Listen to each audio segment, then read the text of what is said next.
আসসালামু আলাইকুম। আজকে কিছু কথা বলবো আনোয়ার ভাইকে নিয়ে। আনোয়ার ভাই একজন ভালো মানুষ, সে ভালো পরামর্শ দেয়।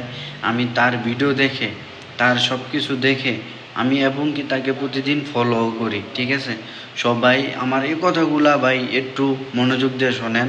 আসলে কিন্তু আপনাদেরকে এই সব সম্বন্ধে কেউ ভালো বুদ্ধি দিবে না।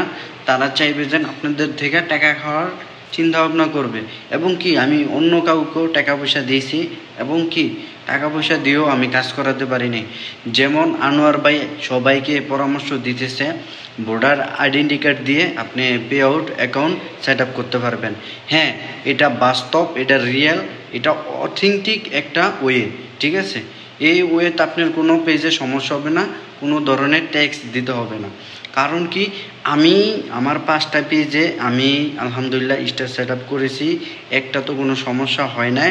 আর এবং কি আমি সমস্যা এখন পর্যন্ত দেখি নাই। আরেকটা ভিডিও দেখছি আনোয়ার ভাইয়ের, যেন কন্টেন্ট মনিটাইজেশন কীভাবে পাবেন, সে তার কথাগুলো আমি ফলো করে কাজ করে গেছি। ইনশাল্লাহ আমি আজকে কন্টেন্ট মনিটাইজেশন পেয়ে গেছি।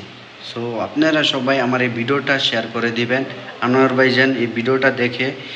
আর আপনারা কেউ যদি ব্যাঙ্ক অ্যাকাউন্ট সেট আপ করতে না পারেন, আনোয়ার ভাইয়ের কাছে যাবেন। আনোয়ার ভাই আপনাদেরকে সুন্দরভাবে, বেশি টাকা মানুষের মতো আপনাদের থেকে 1000-1200 টাকা খায় না, হ্যাঁ, 2000-3000 টাকা খায় না। সে শুধুমাত্র 300 টাকা আপনাদেরকে pay out account set up করে দেয়। সো সবাই ভালো থাকবেন, সুস্থ থাকবেন, আর কারো কাছে প্রতারিত না হয়ে আনোয়ার ভাইয়ের কাছে যান। ইনশাল্লাহ একদিন সফলতা পাবেন। আসসালামু আলাইকুম।